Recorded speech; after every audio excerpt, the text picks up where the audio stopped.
It's not a walkthrough, playthrough, review, anything like that. It's just me playing the game badly so you can see what it looks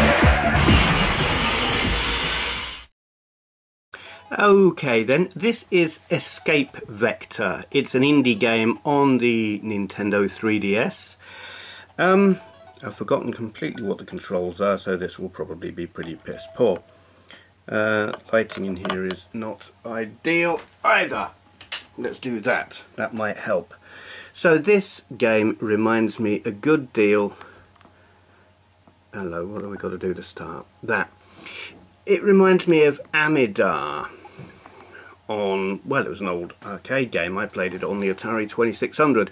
Imagine Amidar played on a colour Vectrex in 3D, perhaps.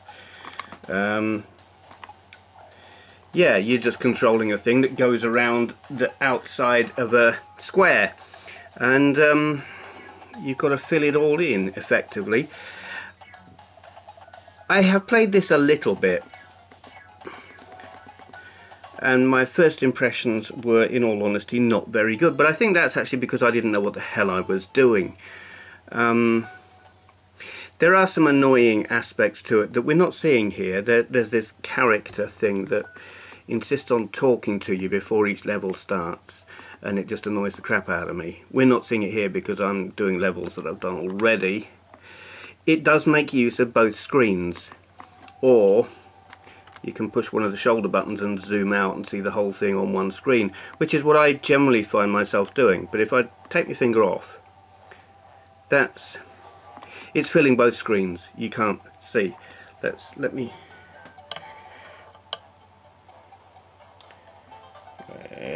That's not really giving you the best example there.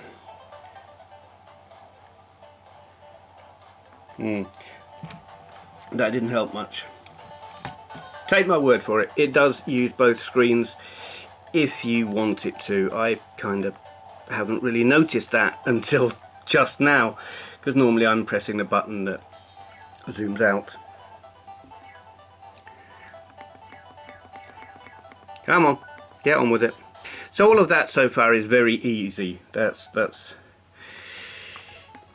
the easy stuff. There've been no enemies. You have enemies, and they're quite awkward. Here we go. I think we're going to have some here.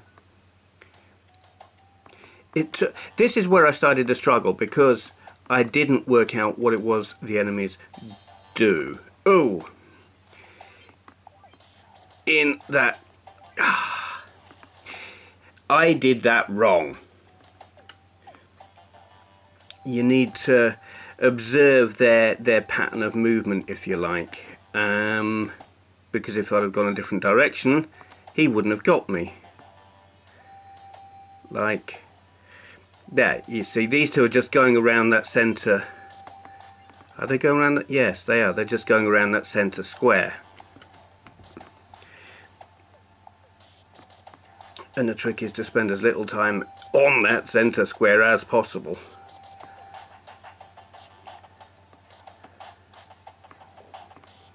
So I'm going to come along here.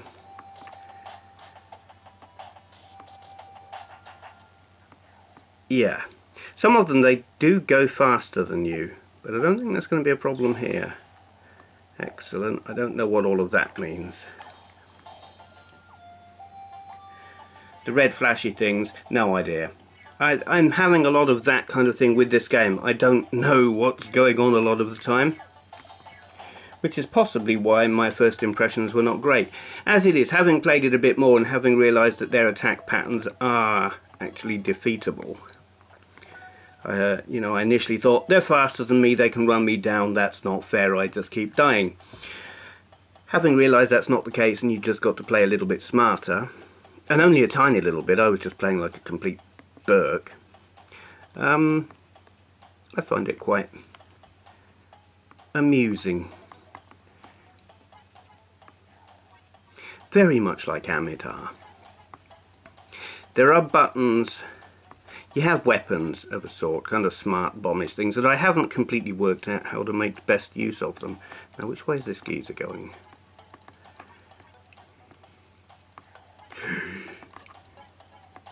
You see, you think they're going to get you and then they just turn around, because they've got such a fixed pattern that they're not really that dangerous as long as you know which way they're going to go. Now I'm in trouble.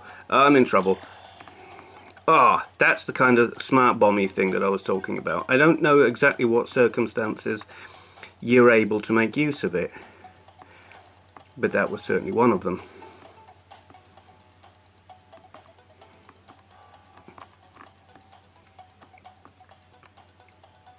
I don't know how many of those you have at your disposal. And do you have to be in between that thing to use it? I don't know.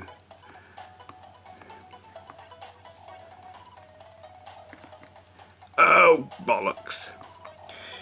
Yeah. The music's nice. Probably going to get hit with Content ID for having it here. But whatever, indie games should be safer, should be less hassle. Hope so.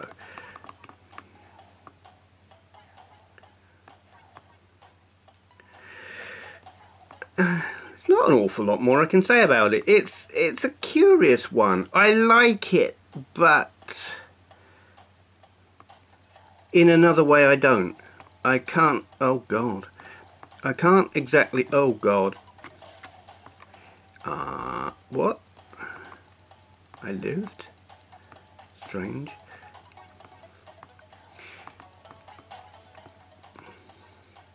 Something about it, and maybe it's the pacing, because it's sort of slow, but it's sort of, you find yourself being chased slowly and there being nothing you can do about it,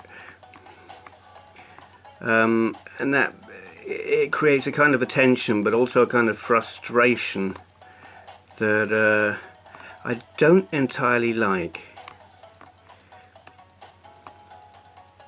Hard to put my finger on it. I think we're done. Yes. It's pretty. Badge awarded. Phil 5 cell something or other. Missed it.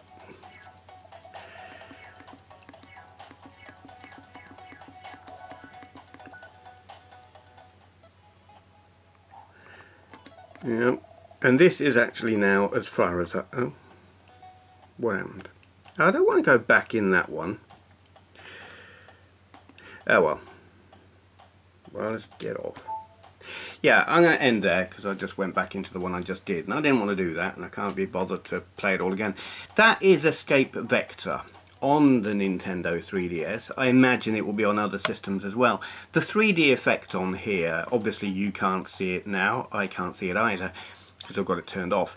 It is no big deal. It's actually completely irrelevant in terms of gameplay.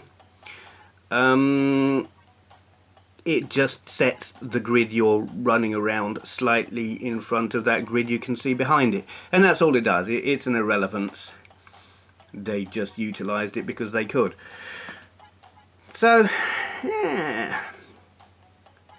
It's not a bad game, but it's not one I'm likely to... It's funny because the style is very, very retro. It's like Amidar played on a Vectrex with some different game elements.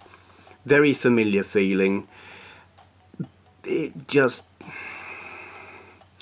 something about it doesn't push all the buttons for me, and I can't really explain why. Okay.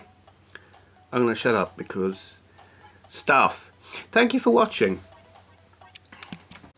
If you enjoyed this video, please consider clicking the thumbs up button. I upload videos daily, so go ahead and hit subscribe if you'd like to see more. To all those who've already subscribed, I'd just like to say a great big thank you.